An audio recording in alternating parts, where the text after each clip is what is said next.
selain miring, kita juga beri waduk. Kalau saya bilang sini waduk, oke, lebih dekat.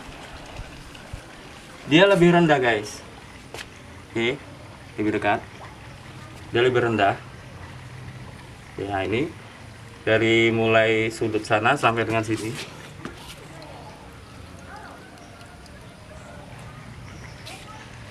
Oke, lebih rendah. Dan ini saya menyebutnya adalah waduk guys. Fungsinya itu ada dua guys. Yang pertama,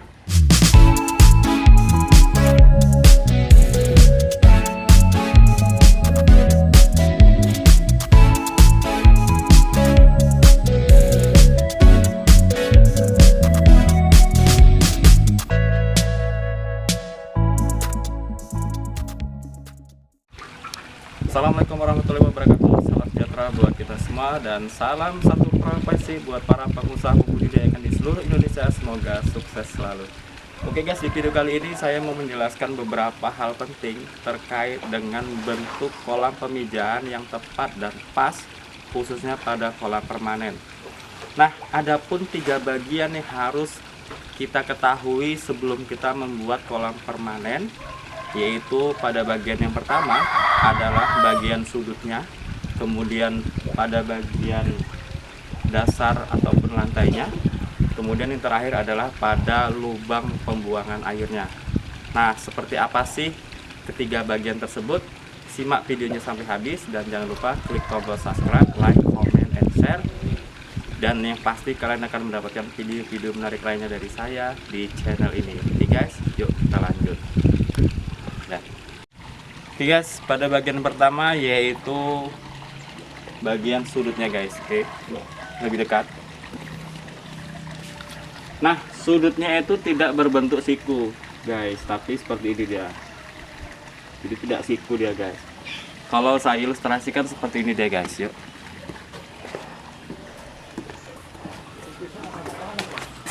Jadi seperti inilah guys bentuk sudutnya. Kalau saya ilustrasikan, inilah pemasangan batunya. Oke. Kemudian saya tidak bentuk siku seperti ini. Saya tambah batu seperti ini. Nah, barulah kita beri semen di sini. Jadi dia jadinya seperti inilah dia. Kenapa bentuknya tidak siku? Karena jika bentuknya siku itu mudah retak guys. Oke. Ini yang pertama, yaitu adalah bagian sikunya. Sekarang kita bagian keduanya. Nah, pada bagian kedua yaitu adalah bagian lantai ataupun dasar kolamnya guys. Dan ini harus miring guys, miring. Nah, kita lihat ya.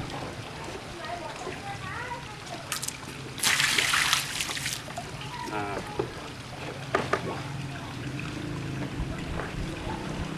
dasarnya ini miring agar ketika kita membuang air, itu airnya habis total, jadi tidak ada genangan air guys. Jadi pastinya lantainya itu berbentuk miring ya.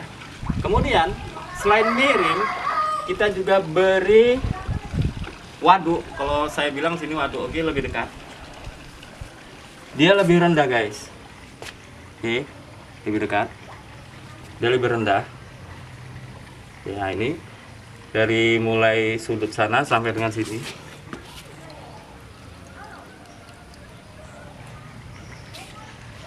Oke, lebih rendah. Dan ini saya menyebutnya adalah waduk guys. Fungsinya itu ada dua guys. Yang pertama, sebagai tempat terkumpulnya amonia, yaitu kotoran-kotoran ikan dan sisa pakan yang tidak termakan ataupun sampah-sampah kecil.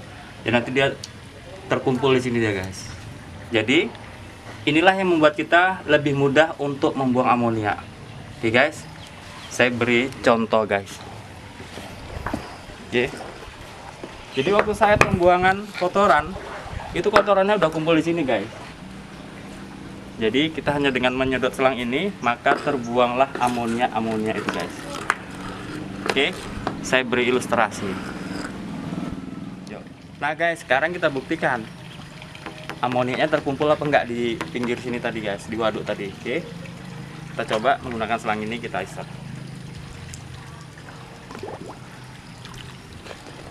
Oke, perhatikan air yang keluar. Oke, kemari dulu sebentar. Nah, ketika saringannya berada di tengah, maka yang keluar airnya jernih. Oke, perhatikan ke bawah, airnya jernih. Nah, sekarang kita letakkan posisi saringan ini di bagian waduk. Oke, kamera kemari. Oke, sekarang kita letakkan di bagian waduk. Nah, sekarang lihat apa yang keluar, guys. Lihat apa yang keluar. Oke, lebih dekat. Nah, itulah kotoran-kotoran ikan. Oke, keruh. Jadi kotoran-kotorannya itu akan terkumpul di waduk tadi, guys. Jadi dengan mudahnya kita membuang kotoran-kotoran ikan dan sisa pakan yang tidak termakan. Oke, itulah fungsi dari waduk tadi, guys. Lanjut. Nah, jadi fungsi waduk yang pertama itu adalah tempat terkumpulnya sisa pakan ataupun kotoran-kotoran ikan. Nah, yang kedua adalah, nah ini waduknya kita isi air, guys. Nah, yang kedua adalah tempat terkumpulnya benih-benih ikan nantinya. Jadi ikan-ikan tadi akan terkumpul di sini, guys, ketika kita mengeringkan kolam pemijahan ini. Dan itu akan mempermudah kita untuk menangkap ataupun menyasar benih-benih ikan, guys. Jadi seperti ini dia, guys, ya. Nah, waduk inilah jadi fungsinya sebagai tempat perkumpulan amonia ataupun kotoran ikan. Yang kedua adalah tempat kumpulnya benih-benih ikan ketika kita akan memanennya. Oke, lanjut. Sekarang yang terakhir, guys. Yang terakhir itu adalah pada bagian lubang pembuangan airnya. Nah, di sini saya letakkan lubang pembuangan itu di bawah, di dasar. Dan saya menggunakan elbow seperti ini. Oke, lebih dekat. Ini elbow. Kemudian airnya akan keluar kemari, guys. Oke, kemari kamera. Nah, ini adalah pembuangannya, guys. Oke. Dan saya menggunakan elbow, ditanam seperti ini. Dan cara penutupannya juga gampang kok, guys, seperti ini. Hanya menggunakan pipa paralon. Nah, dan ini cara yang efektif, guys. Kuat, tidak mudah tercabut, guys. Nah, jadi nyabutnya agak susah. Dan tinggi pipa paralon ini tidak melebihi tinggi batas kolam pemijahan. Jadi dia harus lebih rendah. Agar ketika pengisian air berlebih, misalnya terjadi hujan lebat ataupun kita lupa mematikan mesin pompa, maka airnya akan terbuang secara otomatis. Oke, guys, jadi itulah tadi bentuk lubang pembuangannya. Jadi debit kolam air pemijahan ini lebih terkendali, jadi tidak sampai meluber dari kolam pemijahan. Makanya ini saya beri lubang seperti ini agar benih ikan tidak keluar bersama air. Nah, itulah tadi, guys, ya. Jadi saya ilustrasikan seperti ini, guys. Yuk kita ke kolam sebelah.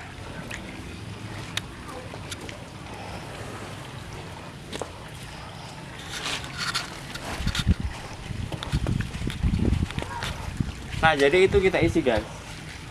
Airnya kita isi. Oke, nampak air pancur. Nah, jika terjadi hujan lebat ataupun kita terkadang lupa mematikan mesin pompa, maka airnya akan terbuang secara otomatis, guys, dari lubang ini. Oke. Jadi tidak khawatir air ini akan meluber ke atas kolam. Nggak akan meluber, guys. Oke, lihat itu air keluar. Nah, seperti itulah dia, guys. Oke. Nah, itulah tadi, guys, 3 bagian yang harus kita perhatikan ketika kita akan membuat kolam pemijahan, khususnya kolam permanen, yaitu pada bagian sudutnya, kemudian pada bagian lantainya, dan yang terakhir adalah bagian lubang pembuangan airnya. Mungkin barangkali apa yang saya sampaikan ini adalah hal yang sepele, tapi saya yakin apa yang saya sampaikan ini bermanfaat buat kalian yang masih pemula. Oke, guys, terima kasih buat kalian yang sudah nonton dan yang sudah subscribe. Sampai ketemu di video-video selanjutnya di Kardi Kreasi Channel. Wassalamualaikum warahmatullahi wabarakatuh.